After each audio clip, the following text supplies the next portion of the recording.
Coming to you from the Tony Rembe Rock Auditorium at the Commonwealth Club, it's Week to Week, the political roundtable for Monday, October 22nd, 2018. Welcome, everyone, to our program. It's been more than a month since we last had a Week to Week, and a lot has happened, almost all of it bad. When I do the news quizzes at the end of these programs, occasionally people will say, you know, we need happier questions. There's too many things about crimes and disasters and things like that. And that's what happens because I get most of the questions from CompleteDisasters.com. Go there. Unfortunately, it's also where we get most of our political news these days. So sorry about that. I'm John Zipper, your host for Week to Week. I have an 11th hour announcement. Tomorrow at noon, I have the honor of moderating a program with Republican strategist Rick Wilson right here at the Commonwealth Club.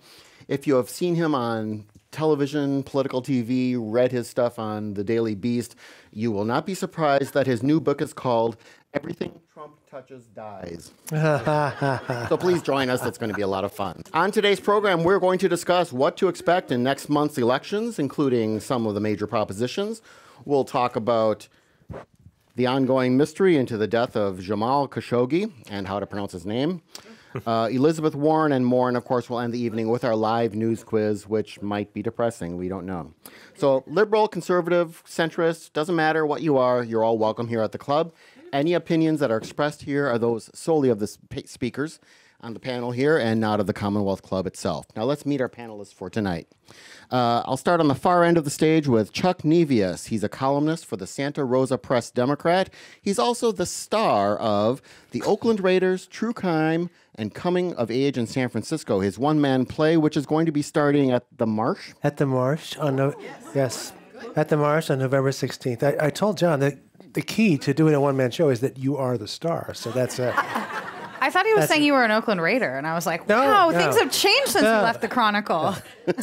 Anyway, since I'm given the opportunity, it's a 5-week run, Friday and Saturday night, beginning on November 16th, 17th, and then the Friday and Saturdays after that.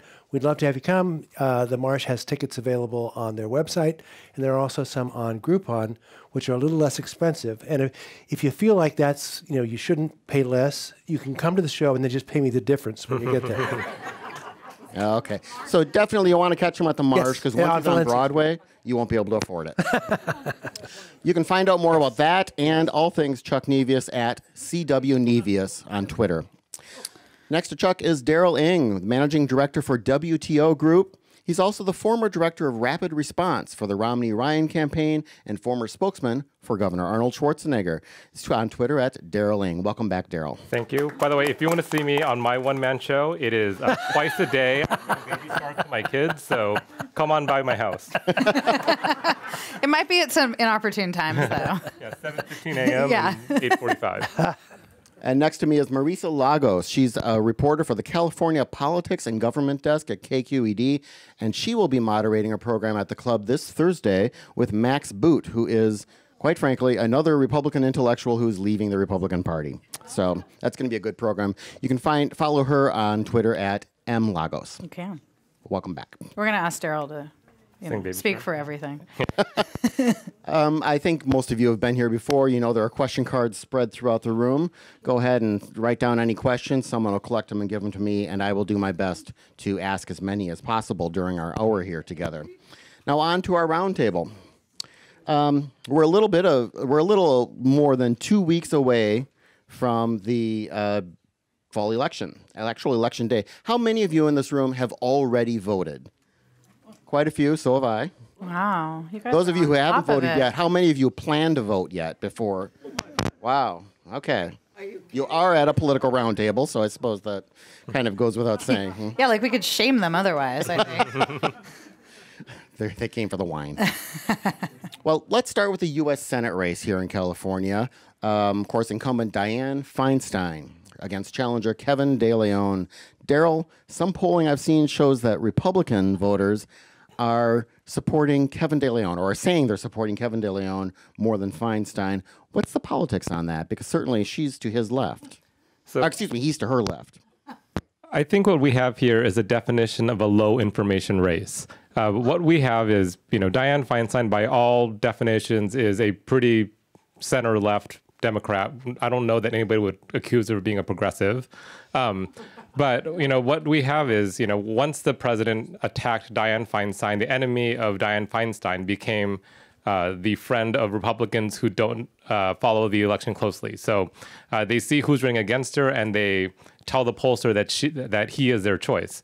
Now, when it comes to actually voting, my guess is they'll see the D next to Dianne Feinstein, they'll see the D next to Kevin De Leon, and they will not vote.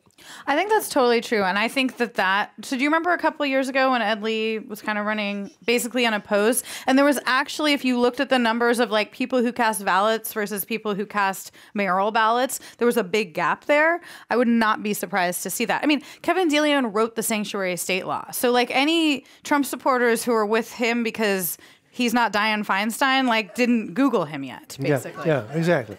And I think it's a big part of the Democratic conundrum, which is we would love to see younger, fresher, newer faces, and yet we have people like Nancy Pelosi, Barbara Boxer, and Dianne Feinstein who are in positions of power. It's very difficult to leave those people out of that position of power. But I just feel like there's such a mood in the country for let's see something new and fresh. Yeah, I think it's I don't know that he's not going to win. No, I don't think De Leon is that guy, but there is that sense in the back of the mind of, who is that person? Who's going to come up and do that? And I do think that like another thing to watch with this will be, do younger voters turn out? Mm-hmm. And if they do, like how much do they break for De Leon? Because I think that is an audience where, his progressive credentials could go further, and where there is a little bit more frustration with the kind of old guard. I've been reporting on this and thinking about it a lot. And it's really interesting because if Democrats seem more poised to take back the Senate, I think you could make a much stronger argument that keeping Dianne Feinstein there with her seniority, she would be chairing the Judiciary Committee, would make a big difference. I think when it comes down to it, because, even though she is far more moderate than him, they're both Democrats. At the end of the day, you have to ask yourself, if they remain in the minority in the Senate, which they probably will, what can either person do? And it seems to me it's sort of broken down into a style versus substance. Like he wants to be a lot more aggressive, and she kind of, I think, has a more old school view of bipartisanship, which I don't know. Do you think that's still alive? Well, I think the interesting thing to me in the coming weeks is watching what De Leon does. I think at this point, his pollsters and the public polling shows he's a long shot, I think, to put it charitably. So how does he set himself up for the future? What does he want to run for next? And how does he spend the rest of his campaign war chest to get himself there? Mm-hmm. And is that why he didn't attack Dianne Feinstein when he had the opportunity in the debate to actually go after her? And I think debate, right? We have put air quotes around that. But I think Marissa's right that the question continues to be, will the millennials and the young voters show up? Because we've heard it from them before. We've seen this movie. You're all energized. You're going to do it. It's going to be a great big, and then they don't show up. Now, if that happens now, it could be earth-shaking. But so far, the data is they haven't, and we need to see them do that. Okay, I'd like to tack onto that what we saw. I'll go more into the governor's race in a moment, but when there was the primary with Gavin Newsom and John Cox and Villaraigosa and many others, the talk on Villaraigosa was he has a shot if he can turn out the Hispanic vote in the LA area. It's huge. He's well liked. He came in a distant third. Yep. So, oh, right. Third. Yeah. I was like, who was second? John Cox. Yep. So, in other words, are the young voters kind of similar to the Hispanic voters in that they're going to disappoint any Democrat who's really counting on them to put them over the top? Well, I don't think if millennials showed out in force that would. I don't think Kevin De Leon would necessarily win. I think if millennials come out in force, that will very much help the blue wave, and that's the calculation that Democrats are making when you look at some of these congressional races in Orange County, for example. Katie Porter, who is running against Mimi Walters in the district that includes UC Irvine, that could probably help her significantly. But I don't, you're right, and I've been talking about this. I mean, I think there's a couple troubling things here, which is when anyone in our positions as pundits talks in general terms about any one demographic group. You always vote with Asians, right? And I'm, a Latina woman. So that portends that there's some sort of monolith, which I don't think is totally fair. But you do see trends. And historically, I mean, we have been talking about the Latino vote as a sleeping giant for what, 20, 30 years? I mean, really. Yeah. So I would put millennials in a slightly different camp than that because, you know, the world has changed and they were not voting 30 years ago, obviously. Well, they're a bunch of flakes. We know that. Yeah, I mean, well, your kids are millennials, right? They are, actually. And the interesting thing I think about the Latino vote is there are other factors, which is there may be concern about voting. There may be concern about getting themselves out there. They may be concerned that they don't feel like their vote counts. They may feel like they may not get a chance to vote. I think, you know, there's a lot to overcome there. So it's younger voters and Latino voters, people of color, need to turn out for this to be a blue wave. And there's no certainty that that's going to happen. Excuse me. So having worked on campaigns, the way that you target voters is who votes often, right? You look for the 4 out of 4 voters, the 3 out of 4 voters, people who've voted often in recent campaigns. That's where you spend your money targeting with mail, with TV, with other sorts of messaging. So there's an open question as to if millennials and other groups don't vote and they never get targeted, will they actually start voting? I think that's a point that Roger Salazar made on Twitter. But, you know, betting on groups that don't vote to turn out to turn the election for you is like waiting for the Mega Millions to be a retirement plan. It just doesn't work. I bought some tickets today. What he said, I think that's exactly right. Well, they have to prove to us that they're going to vote. I will say, too, though, that there are like some interesting sort of demographic things happening, I think, with like when you talk about groups as like, you know, a monolith. Like if you look at Orange County and Asian American voters, you know, second generation voters in that group are probably going to be less conservative than their parents. I mean, there's a lot of interesting kind of splits within that. And I think that like, you know, with Latinos, that's an interesting question too, right? Like it looks the world looks different if you came here in our first generation than if you were born here. You know, and one thing like I've been talking to folks about is this issue of just how much is voting part of like, is it encouraged by your family and your civic life? I mean, I think that that's part of the problem that we've had, to be honest, among specific groups where like if you did not grow up seeing this as normal, it's harder to sort of normalize that. Right. And it's the question of, is it a national election or is it a local election? And what we're seeing from candidates over and over is they're emphasizing local issues, or do you want to emphasize Donald Trump and say we're voting for or against Donald Trump?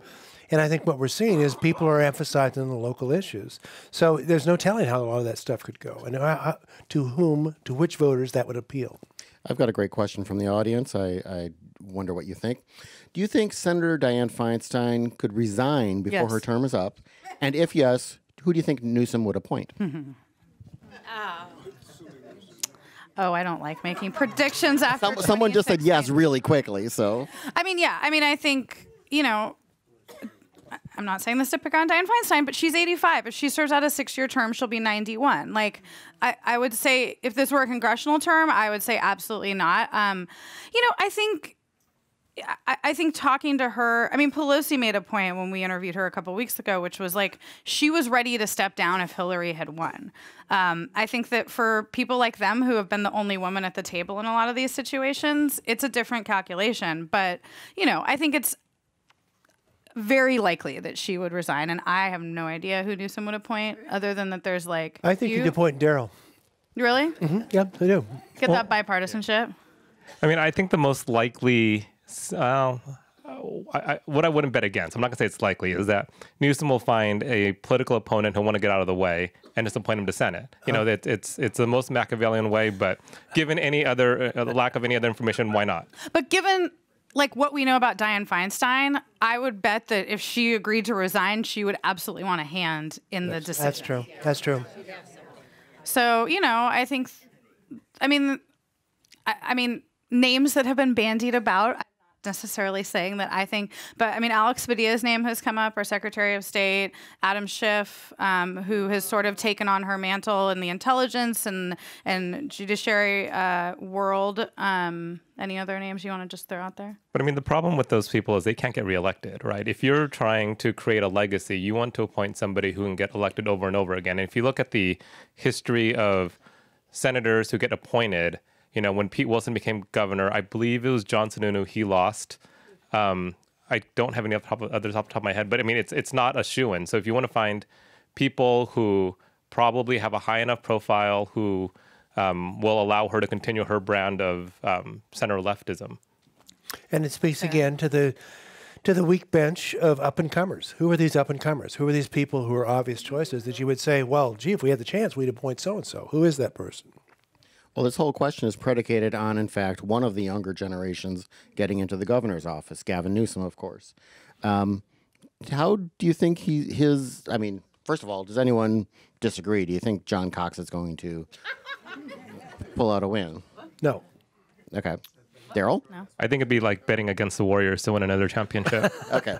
So, assuming he's in there, what do you think? How do you think Newsom will be different from Governor Jerry Brown, whoever Brown might choose to vote for? Any thoughts? Well, I said that before here. The thing with Gavin Newsom is he has 1,000 ideas. He's got ideas. He has ideas in the morning. He has ideas at lunch. He has ideas in the evening. He needs to concentrate on 4 ideas, okay? Not 1,000 ideas. And actually, I think he can do it. I think that's something he interacts well with people. He speaks well. I think he has a good narrative. I think he has to overcome the fact that he's seen as slick and kind of a Ken doll and no substance, and someone who would do a 7.5-hour city, State of the City speech, which he did. Do you remember the matrix of accountability? So, I mean, he has to get over that. But I do think he's actually a promising politician, and I've said it before, but I'll say it again. I think the best thing that happened to him was to marry his wife Jennifer and to have children and get the perspective that an everyday person has. So, I think he could be actually a very good governor. So I think the biggest difference between Gavin Newsom and Jerry Brown will be in the mechanics of the politics involved. So Jerry Brown is a master politician who has understood after 16 years how to run the state of California. Gavin Newsom, despite his experience as lieutenant governor, as being a mayor, likely won't have that same handle. So I think what we'll see big ideas proposed and them get bogged down just like they have in previous governors. If you were to do something even popular on the left like universal health care, how you get there, the fight between the progressives and the business-friendly Democrats will still be an issue that I don't know he'll be able to navigate. Yeah, I kind of agree with Daryl in the sense that I think Newsom's biggest challenge will be the legislature, even though they will be safely Democratic. I think you have a lot of lawmakers who have sort of waited out the end of Jerry Brown's term and have maybe big ideas of their own or programs they would like to see reinstated, or, Brown is Jerry Brown. He is nobody else. That you can't really put him in a camp when it comes to politics. He has been very progressive on criminal justice, for example, but he has not been that way when it comes to, say, social services and welfare programs. And I think that you're going to have an emboldened state legislature who's really deferred to Governor Brown, who will be more willing to challenge Gavin Newsom. And so I think the way he handles that will tell us a lot about his ability to succeed. Because I think that, to your point, a lot of what that job is managing personalities within state agencies, within your own office. And Jerry Brown, no matter what you think of his politics, has had a very sort of sparse, I think, group. He has a small office in the governor's office. He doesn't have a lot of staff. And he's brought people with him who have worked with him or around him for, if not years, decades. And so it's a very, different just sort of vibe than I think what we'll see from Newsom, who's going to have, a lot of people who are excited just like him and are kind of trying to make their own mark in politics. I just think big ideas are not that common. It's hard to come up with a big idea. And people want those, but what they end up doing is doing small incremental things. And I think one thing that Gavin Newsom did as mayor of San Francisco is come up with Care Not Cash. And that was a left turn. I don't think anybody saw that coming. And it didn't take more money. It wasn't spending more money. It was taking the SSI payments, the payments that people get on a regular basis from the government, and applying those to apartments in single-room occupancy apartments in San Francisco at a reduced rate, and it got homeless people off the street. Now, it didn't solve the homeless crisis, but that was a big idea. That was one of those, wait a minute, how's this going to work? And it kind of worked out. So I think he can do that. But Jerry Brown has been the most interesting man in the world for all this. He's got that beer commercial ready to go right after, as soon as he leaves. It'll be shot on his ranch in Calusa. But he has had ideas, and he's definitely had principles. But I think it's possible that Gavin will come up with something that may be a very good idea. Big ideas are one thing. Talking about dealing with a legislature and personalities that might be challenging him. We remember in San Francisco, he basically had a Cold War with the city council, with the supervisors. Remember the proposition that we actually voted on, for or against, that would actually have required him to go and talk to the supervisors. Do you think he's learned to do something differently since then, or could he get into a Cold War with the state legislature? I think it really remains to be seen. I agree with Chuck that I think his marriage and his kids and just time passing and more experience in the world has made him, a better politician, hopefully a better person. But, he still got into a tiff last year with the Speaker of the Assembly over him stopping, it's not universal health care, it's single payer health care. They're different. And so, I think he has a really good relationship with the leader of the state Senate, Tony Atkins. I think that will go a long way for him. But my colleague Scott Schaefer asked him that question a couple weeks ago on the debate, and you could see he bristled. He did not like the question. Does he play well with others? And so I think, that's going to be one of his challenges. Well, I think the other thing, too, is that the legislature is the counterparty in that. So if you're in, whenever you have a large majority or probably supermajority in both houses, individual legislators will be looking to make their name. They all want to run for higher office, especially as the Dianne Feinsteins will retire for sure 6 years from now. So the incentive structure is that they need to find space within the left so that they can create their own name, to create their own issue. And, whether Gavin Newsom wants to do that or not, that's an open question. Okay, well, let's talk about the U.S. House of Representatives. Pretty widely expected, I think, that the Democrats will retake it. Does anyone challenge that? Disagree? Well, are you being cautious, or the polling is... Go ahead, Daryl. Well, I think that the only thing I would say is, if you look at 538, the probability of the Democrats taking the House is in the same tier as Donald Trump winning the election. So I'm not saying I don't believe the polling. I'm saying unexpected things happen, and there's not a 0% chance. It's not locked up, yeah, but it's likely. Let's Okay. put it that way. So we'll take a likely. We'll take a likely. And say, what are we hearing now from Nancy Pelosi, who is, again, another one of that generation of Democrats? Would it be snarky of me to point out that most of the generational complaints about older Democrats tends to be about the older women Democrats? It is not snarky. And you don't hear that about Jerry Brown has to get out of there. It's right. They're thrilled. Nobody's running thousands of ads against Mitch McConnell, who, by the way, more unpopular than Nancy Pelosi nationally. I totally think that's true. Nobody's talking about Patrick Leahy. Anyway, yeah, that's my feminist rant. But that's because Donald Trump is more less Sexist. popular than Mitch McConnell. I mean, if you're going to run an ad against an unpopular Republican, you'd run it against Donald Trump. True, but this predates Trumpism, right? What was the question? That's fair. So now, what are we hearing from Nancy Pelosi? She has come out and kind of made some comments about her potential future. Well, she sort of said that she would like to be speaker, but she might consider stepping aside. I mean, honestly, legitimately, we're thinking ever since the election in November 2016, we've been pointing to these midterm elections. And everything that's happened before this has been a prologue. Jeff Flake getting yelled at in the elevator, Brett Kavanaugh, all those things are a prologue to this.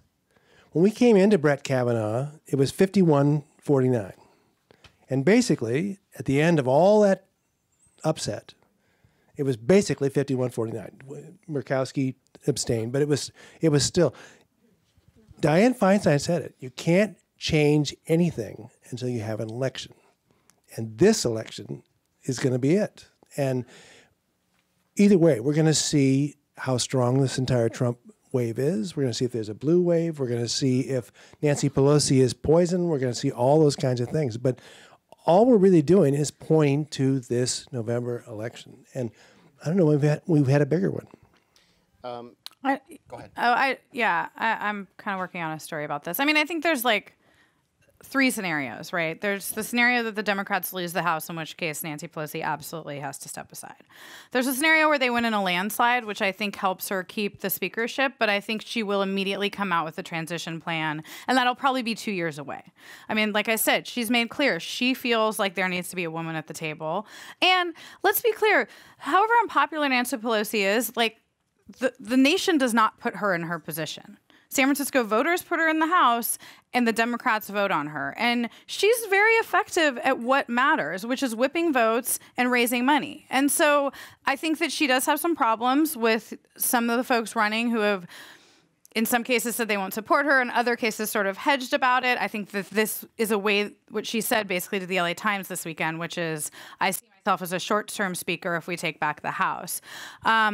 I think the more interesting question is, if Democrats win, but just barely, what does she do then? Because that is sort of an undercutting of her leadership and ability, I think, to kind of rally Democrats around her.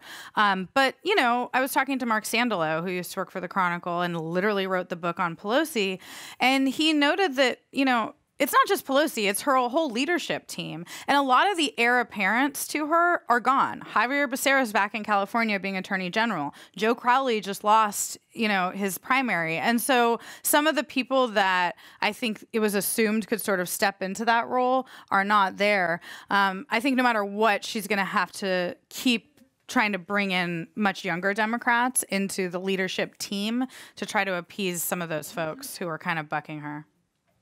So, by the way, I would be surprised if any of those Democrats vote against her on the floor if it's a close vote. Right. Because it's different if it's a leadership vote versus a speakership vote. Yep. Explain why. You know better. Because it's like you need a majority of Democrats or you need a majority of the entire House. Republicans aren't going to vote for Pelosi, so you need more Democrats if it's a speakership vote. Someone in the audience asks, if the Democrats take the House, what do you think Trump and the GOP will do to prevent them from conducting oversight? I think the first thing they do is they call their lawyers and start lawyering up. I mean, you know, when you think about what Clinton went through, you know, there's not a lot you can do to stop the House from conducting its oversight. So Clinton. I'm just kidding. Benghazi, you know? You know, so I mean, you know, if I were close to the Trump White House, I think I would start Googling legal defense fund to figure out how those work. Okay. You don't think they've done that already? I think it's a bookmark on the browser. Isn't there like an insurance plan you can buy or something? If you No, I'm serious. I heard Dan Pfeiffer talk about this, that like there's some sort of like legal insurance, and you're basically, I mean, once you get to the White House, like you're supposed to, you lawyer up regardless, right? Well, I mean, so if you're a spokesperson, if you're acting on behalf of the state, or a government, you're generally indemnified from it. Yeah. If you're acting on a campaign basis, then there is insurance available to you either as an umbrella policy or maybe you have an exotic one like Lloyd's of London to protect you. Not that I've looked into this either. Yeah, right? Says the former spokesperson. Well, let's talk about some propositions that we're all either already have voted on or you will be voting on the next couple weeks. Here, there are obviously a lot. There are, I think, a dozen on the state ballot, minus number 9, right, which was Tim Draper's latest plan to divide and conquer California. Here in San Francisco, there's something called Proposition C. It's gotten a lot of attention, especially when Salesforce CEO Mark Benioff came out strongly in favor of it. Proposition C would use money from a new tax on mid-sized and large-sized companies to fund homelessness services. I'm going to start with Chuck on this. Chuck, you've reported a lot on homeless issues over the years. What do you think of the proposition, and what do you think about the kind of the public faces of both sides of the issue that have come out? Well, I'm sorry you started with me. I kind of have a rant about this, so, unfortunately. So, first of all, we should say Mark Benioff has done a lot of great things for San Francisco, and his help with the school system in particular was terrific. However, this seems to me to be a very glib and facile way to handle homelessness. And just to present it, I want you to vote for what I want for this homeless problem. You will, if you vote for this, then I will be hailed as a terrific San Franciscan. I did a great job. And then I will take an enormous bag of money over to City Hall, $300 million, and I will hand it to City Hall and I'll say, there you go, handle this homeless thing, would you? Because it's a big fat problem here in San Francisco. And the kicker is the people who have to do this, the mayor, Scott Wiener, David Chu. Scott Wiener has nothing to do with it. David Chu. He's been on the ground. He's been in the City Hall. But, I mean, he's not the one covered this thing. He's dealt with homelessness. He knows what's going on with the situation. And they're saying, no, we don't want this money. This is not the way to handle it. This is what San Francisco always does. We point our money bazooka at the problem. We pull the trigger. We bury it in money. And nothing happens. And London Breed has said, I've got some ideas about homelessness. And she's against this. And it just reeks of an example of someone who comes in out of nowhere and says, here's a bunch of money, handle the problem. I'm sure it'll be fine. We've done that over and over in San Francisco. It has not worked. All right, I'm sorry, it's a rant. I would like to know what London Breed's plan is, though, because we asked her that last week, and she says she has a plan, and she knows that in 1 year she's on the ballot again, and this is the issue that will define her. And so, I guess I'm more skeptical of both sides in this because I just feel like there's some sort of, I'm going to take my ball and go home because I wasn't involved in writing this proposition. More money seems to be great for City Hall if they're the ones doing the asking. But I think that there are a lot of businesses who don't like this because it's going to raise their taxes. And I guess I'm a little more cynical about the sort of political reasoning. I mean, because the bottom line, my point is yeah, you're right. I'm not saying Scott Wiener doesn't have every right to have his opinion, and David Chu, they have been on the ground, but they're not the ones who are going to do this. It will be London, and it will be the Board of Supervisors. And I do find this idea that, we shouldn't trust City Hall with this money, even though we trust them with $9 billion and we have a budget process, like a little weird from the people that actually write the budgets every year and expect us to trust them with the rest of our money. I don't know what the answer is, but I think that from a political perspective, it's been fascinating to watch Benioff and Jack Dorsey go at it on Twitter. It's interesting to me that City Hall, and not everybody obviously, but has taken this position again because they're usually very happy to take this idea of you're either supporting the homeless or you're not. I mean, come on. I mean, yeah, it's a little paternalistic. It is paternalistic, and I think London Breed has some ideas, and I'll tell you one of them that she has, which is to take the people who are floridly mentally ill, who are on the streets, who are talking to themselves, who are not wearing shoes, who are going up and down the streets, and to try to get those people into help. And I think that would make a huge difference in San Francisco. We haven't even had an opportunity to do that. I mean, this is one of the first mayors who has stepped out and said, let's look at this idea of conservatorships. And I'll bet you'll find that a lot of the parents of those people who are in that situation would support that because they're as concerned about their kids and their friends and their brothers and their sisters as anybody else. And I'd say give that a chance before you say we're going to take a hard look at what we're doing right now. We're spending $300 million in a city of less than 1 million people. Well, and there are those who are saying when you add in all the other money that's spent by private organizations, other services that the city provides that homeless people make use of, even though they're not directly homeless services, that number is well over twice that amount. Right. If you're going to do something, I'm sorry, go ahead. Oh, I guess, again, I guess I'm having trouble understanding both arguments because it also feels like, are those things mutually exclusive? More money and conservatorship. Couldn't you use more money for conservatorship? Absolutely. Go ahead. So I'm going to give the... I don't know if I'm probably not allowed to speak out. You're not allowed to speak out. Money that they would raise from that go towards these programs that she... Just so that the folks on the podcast can hear, someone in the audience asked if that money that is raised this way could go toward the conservatorships. That's your question? Yeah. And yes, it could. The concern that I have is we have often allocated money for these programs, and it goes all over the place. Once it gets in that fund, it goes all over the place. We lost, this is a weird analogy, but we lost the city's requirement to take care of the trees on the sidewalk because that money got diverted to someplace else. And what I think is you need to have a definable goal, you have an achievable goal, and you have something you can point to at the end of the time when you devoted your $300 million. There was another, I won't say who it was, but there was another group who raised $100 million for homelessness. And I said to those people, what exactly is it that this is going to go to? And if it's going to be housing for the homeless, that's fine, but you're going to have to administer that. And you're going to have to provide security. That is a great goal, but let's look at that carefully. And I don't think we're looking at it carefully enough. It is, once again, the idea that if we just throw some money at it, I'm sure it'll work out. Okay, so one hot button topic that's on the ballot. Another is Proposition 6, and this is the ballot measure that would repeal the gas tax and the vehicle tax increase. Not repeal the gas tax, I'm sorry, repeal the increase in gas tax and the vehicle fees, and would also impose a public vote on any further increases in those things. Daryl, what's your sense of how this is doing in the polling? So I think that in general, the gas tax is a political issue. I think if you look at what happened in the state Senate recalls and in a couple of the other races, not just this year, but historically in the 2003 recall, if you looked at, there was a Virginia governor's race where they were able to topple a very popular governor that way. I mean, it's a issue, but usually it's following a recession.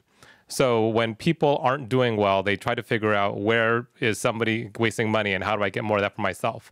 I guess they have the misfortune of running this right now in an economic environment, whether you want to say it's caused by the tax cuts or something else, where basically anybody who wants a job and is able to have a job has a job, where, there's plenty of money to go around, but with that understanding that there's still not enough to pay for the road services. So it looks like it's going down. If you look at where it is in the polling in terms of people who are read the ballot statement, should we repeal this? It looks like support isn't there 2 weeks out.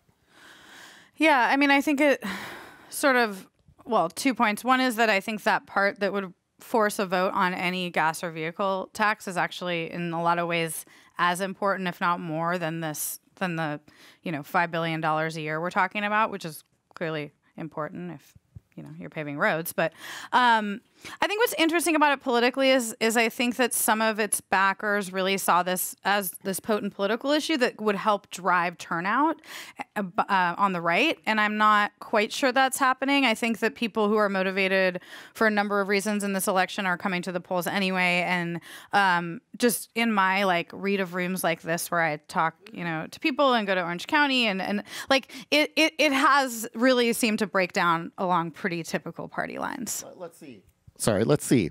How many people support Prop 6 who would vote yes to repeal this? Don't be afraid. For people who are listening, did someone's hand go up? 2 people. 2 people, okay. This is San Francisco. Yeah. Whereas in Orange County, you have Democrats who may not, love the repeal, but either don't want to talk about it in their campaigns or are actually for the repeal. So, I think that's telling. So I just met with the publisher at Santa Rosa Press Democrat, and I just had a drink with him, and he said that his argument is if you've gone up 101 towards Sonoma and you've seen that construction project, that's all funded by the gas tax. And he said that's all I have to say is, do you want this thing finished or not? And so, by the way, I have this is my crazy theory on why the gas tax issue is less potent this year also. So many people now, when they're driving around their cars, they listen to satellite radio, they listen to podcasts. What they're not listening to is, if you're down in LA, John and Ken. You're not listening to Roger Hedgecock if you're in San Diego. You're not listening to Ray Appleton if you're in Fresno. And the talk radio drivers of much of this outrage, the economics of it don't work anymore. So they're not on the air. So I don't have, the academic proof for this yet, but I like it though. I'd be interested in seeing, the data on this. We hope, of course, they're listening to KQED. I mean, via podcast. Or wherever. Well, then let's talk one more proposition. That's Proposition 10. This is the one that would give local authorities, communities, cities, the authority to expand rent control under certain circumstances. It would repeal the Costa-Hawkins bill from, I believe, 1996. Do I have that right? Yep. This bill, last I saw, also looks like it's headed for defeat. Any Which thoughts on is it? shocking, given that the realtors have put in what, like $80 million, or not just the realtors, but yeah, no, I mean it's not. I think it's a very effective no campaign. The yes side is far outspent. Rent control is controversial, even on the left. They're sending out mailers telling people that their property values are going to decrease overnight by $150,000, which as a renter, I was like, well, maybe I could buy something. Probably not, though. So that's not going to help me either way because, you have to have $250,000 in the bank to do that. No, I mean, I think that this one, in some ways, is more of a precursor to some future ballot measures we're going to see. Maybe was a way to help spur at least some conversation about this in the legislature, which has all but refused to take up this issue since the mid-90s. And I would just tie it to Prop 5, which I think, because the realtors have played very big on both of these. Prop 5 is a change to the Prop 13 rules that would essentially allow you to take your current likely low property tax rate with you to wherever you move in California, regardless of the value of your new house. If you're aged 55 or older or severe. disabled. Isn't there one other? Well, it's allowed in maybe 6 counties currently. It's already allowed. Yeah. Well, but expanded everywhere else. But you have to buy right now. If the county allows you to do this, you would have to buy something that's like the same value of what you own now. This would say any value. And the reason I'm tying them is because if you look at who's funding both of these, the no on 10 and the yes on 5, it's sort of the same group. Yeah. And Prop 13 has its problems. The minute Prop 13 passed, California went to the 48th state in spending for schools. I mean, it was a terrible thing in a lot of ways. The idea that people have, Daryl can probably speak to this better than I, but to make it apply to businesses rather than individuals. I mean, the image of the poor person who is in his house and cannot afford the taxes anymore and is on a fixed income is, the optics are terrible. And that's not, we don't want to force those people out. But it would be possible to readjust the taxes for businesses when they change. And that seems like a common sense approach. That's not what we're doing here, but I think But that's on the ballot in 2020. But yes, and I think we're closing in on a Prop 13. We're starting to look at Prop 13 with a clearer eye and say maybe this wasn't the best idea. It felt great when we did it, but maybe it wasn't the best idea. Oh, great. More propositions in the future. So, going... I'm going to guess you disagree with that. Well, actually, I have a couple. So first of all, going back to the rent control issue, my favorite thing about this initiative is that it's backed by the AIDS Healthcare Foundation. Pharma, who was the target of a previous initiative from them, chipped in to beat them, this time just as a payback. So I enjoyed the raw politics of making sure that your enemies remember that they're there to beat you again later. Wow. And, pharma has unlimited money, so why not? And then the second part too is, AIDS Healthcare Foundation, they're a not-for-profit organization. They do a lot of good programs. I wonder if that money would be better spent on lowering the drug cost for people at their pharmacies. But going to Prop 13, I mean, certainly there are huge problems when you have people who are in their, we'll say, if they're buying a house at 30, paying a different level of property taxes than their neighbor who might be 65. In essence, it's a subsidy from the younger generation to the older generation. But, when you think about all the potential fixes, the even split roll, I think, is problematic. California is not an easy state to do business in, whether it's regulatory or other issues. So I can see a situation where business cuts a deal where, you reform CEQA and do split roll or something like that, where they get some sort of relief, but I don't know how the politics of that ever works out. Have fun, Gavin. Yeah. Well, let's move on to something that's not on the ballot. It's actually probably the grisliest story out there these days, and that is the disappearance and now confirmed death of Turkish journalist Jamal Khashoggi, if I'm pronouncing that correctly. My apologies if I'm not.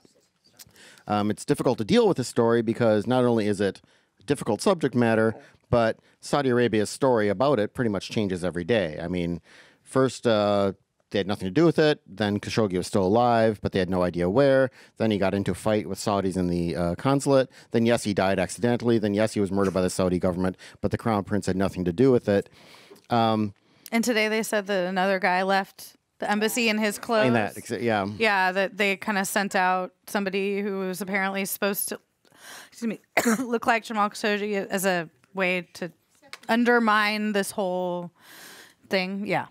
So this, doesn't look good. Yeah, this being a political roundtable, let's talk about how our politicians are dealing with this.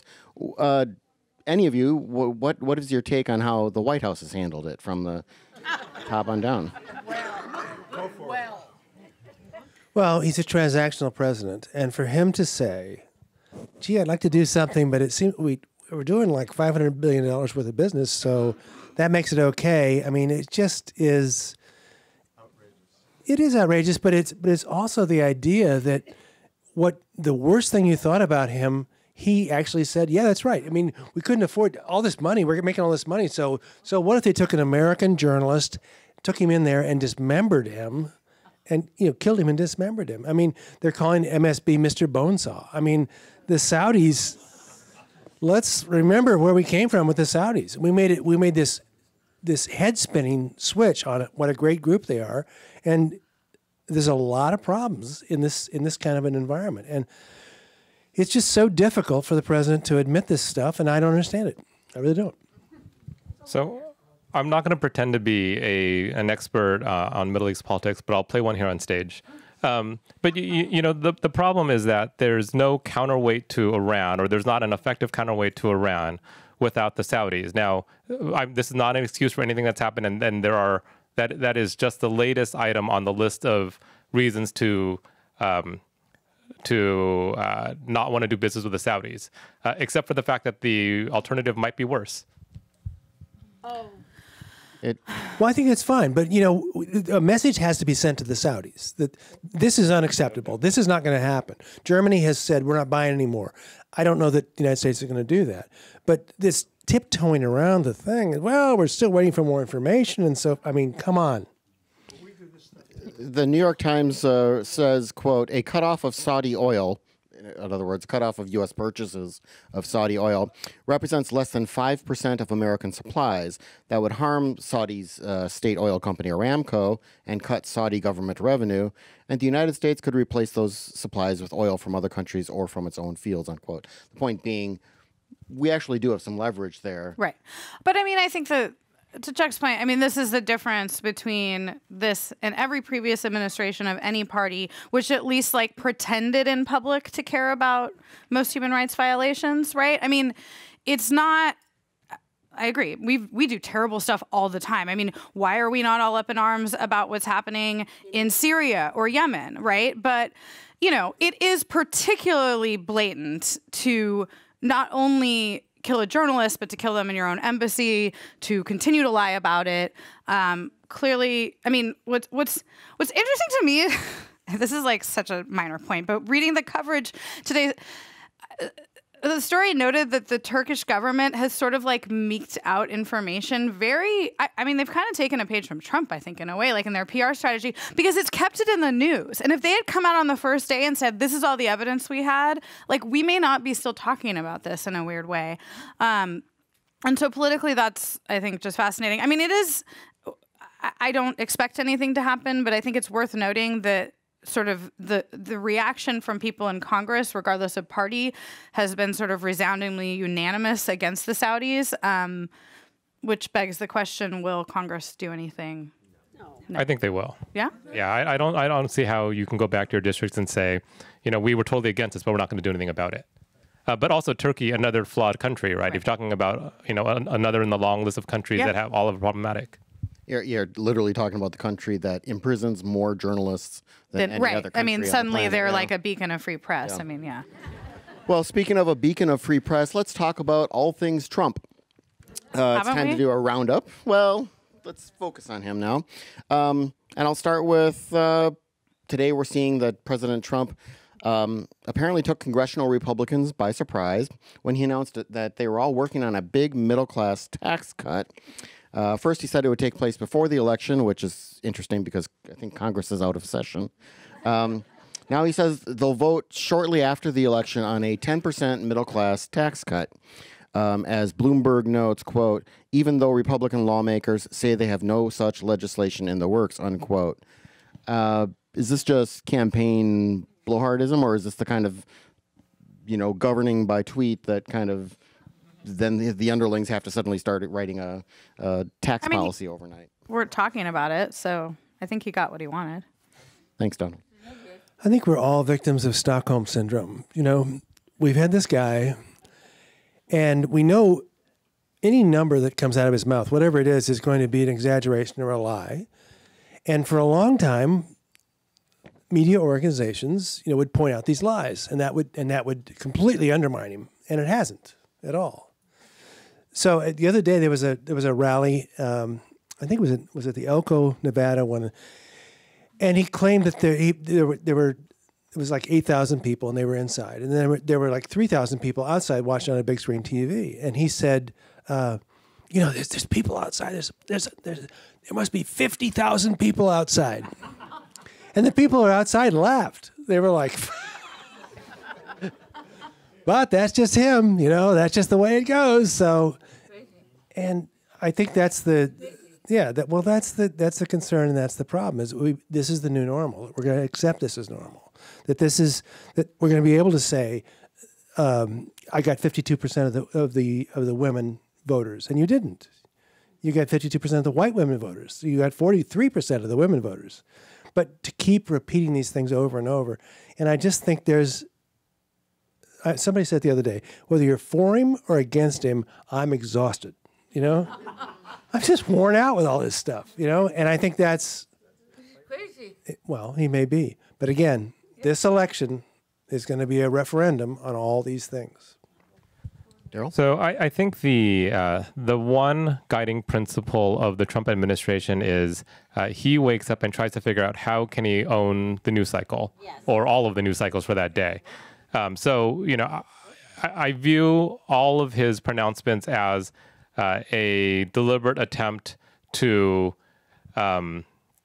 manipulate too strong of a word, to take advantage of the news system. He can make a pronouncement. We will all talk about whether the tax cut is appropriate or not. Now probably Republicans will regain the gap on who is better for taxes, and we move forward. Obviously, one of the things we're also talking about at his behest is another caravan of folks headed toward the U.S. The president says he will cut off foreign aid going to Guatemala, Honduras, and El Salvador because they didn't or couldn't stop this caravan. Any thoughts? Administration is working on sort of the next round of border policy, which I think is looking at something I read today, this idea of, whether people sort of voluntarily deport themselves or let their kids go into foster care, or say we're going to waive our right to have our children only be detained for 20 days so we can all be detained together. So, I think, the timing is good for him politically. And I think that, the aid thing is sort of a one-off. The bigger question is what is the next sort of round in this ongoing immigration fight?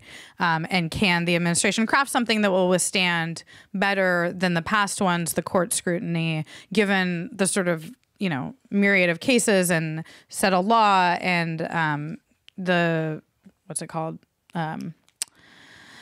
The settlement that they went into 20 years ago around the detention of children. So it seems to me that this is a huge gift for Trump.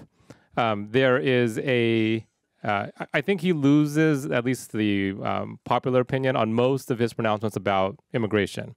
I think it's only those on the furthest left who would say that we should have open borders. Anybody who wants to come at any point can do it. And this caravan, these thousands of people marching towards America, is going to allow him to highlight that view. It's probably a minority view in the Democrat Party, but that doesn't stop him from doing it. It feeds again and again to the mob. The Democrats are a mob. They're all coming at you. I mean,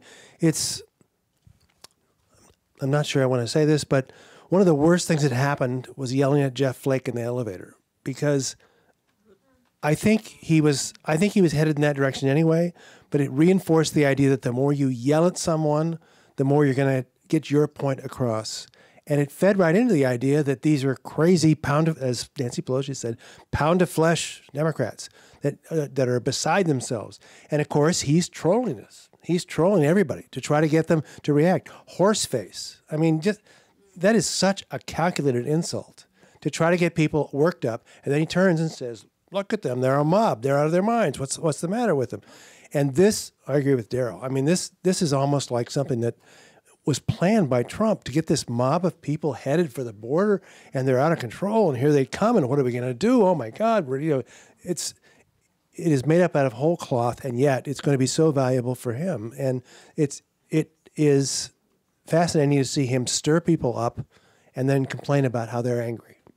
Okay, so are you tired of talking about Trump? Yes. Okay, let's talk about the people who want to replace him. So we kind of had the putative rollout of Senator Elizabeth Warren's presidential campaign when she announced that she has a DNA test that shows, in fact, she does have some Native American blood in her of 1/1000% or something like that. Chuck, what do you make of this? Who in the world told her to do that? That was such a bad idea. Why would you do that? It's you're reacting to Trump. The DNA tests are sketchy at best, and who cares? I just don't know. That is such a miscalculation, and it seems to me, it's, to use a sports analogy, there are those people in sports that are constantly talking trash, and whatever you do on the court, they're always like pushing you and telling you you don't get. And when you react to them, you've lost. And she reacted, and how can you or I or anybody say, this seems to me to be a very rational person who would be a great president? This strikes me as somebody who got baited and fell for it.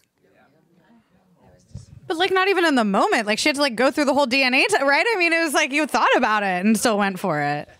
So, I question the timing of the release, but I do think that, will we remember this when Democrats are voting in January of 2020, right? This probably won't matter at that point. But why do it at all? I mean, it does. I feel it's sort of mind-boggling to me. More interesting is the fact that every Democrat in California is running for president, apparently. Yes. I mean, Kamala Harris, Eric Garcetti, Tom Steyer. Is there anyone else? Chuck Nevius. Check. Well, are you ready to announce? I haven't declared yet. Okay. Not after that one-man show. Yeah, no, it's going to be quite a different. Is Michael Avenatti a Californian? Oh, yes, Michael Avenatti. Speaking of baiting Trump. Well, Gavin's going to be in the mix. Come on. I mean, he has said he's not going to run. Yeah. Yeah, but everyone says they're not going to run when they are trying to get into the intermediate office. If not 2020, certainly he's got it. I don't think he'll run, because if he did, he would have to literally turn around on November 7th and start raising money, and that's not going to help you. Well, he's not a Californian. No, Not California. What do you say about John Kerry and Michael Bloomberg? What do you think about John Kerry and Michael Bloomberg, who, of course, is the former Democrat turned Republican turned independent, who's now a Democrat again? Right. Yeah. Deep roots in the Democratic Party. Yeah, I don't think it's a good year for a white guy who's already run for president. John Kerry is who I'm talking about. I mean, Bloomberg, it's going to be a battle royale. Biden's going to. I think that it's going to be interesting to see how somebody like Joe Biden would deal with the sort of Me Too movement and the feeling on the left. I think that a female candidate would be a good thing. And there's going to be questions about the Anita Hill hearings if he wins, which I think is already, he's very well known, but it is so early to say, well, he got 30% in that generic poll. So he's clearly the front runner. There's only one path forward for the Democrats, and it has to be a new, young, fresh leader. Julian. Exactly. Julian. Okay. Who, by the way, is going to be at the Commonwealth Club soon. Oh, Look at that. John. Did you Synergy. Just synergy. stay in your seats. Everything will come through here sooner or later. We're done. We're done with John Kerry. We're done with Joe Biden. We're done with those people. I think we got to move on. DNC is pushing Hillary again. No, they're not. I don't think anyone. I don't think she's pushing her. So, the thing about every election, every presidential campaign is really a reaction to either the current office holder or the person leaving the office. So, when you think about the, experienced white males who might run against Donald Trump, there's no contrast, all right? Mike Bloomberg, another billionaire running, or I guess a billionaire possibly running for president. When you have, I think it's likely that you'll end up with, somebody who's a fresher face, somebody who's probably a female minority. I don't know that that's going to be Kamala Harris, but you not provide necessarily minority either. I mean, you have Kirsten Gillibrand. You have, but yeah, I agree. You end up with somebody who's a clear contrast to the current office holder. Please join us on Wednesday, November 7th. We'll have more news, quiz, questions, of course. Thanks to our great panel today, Marisa Lagos, Chuck Nevius, and Daryl Lang. Thanks to all of you here in the place and everyone watching and listening online.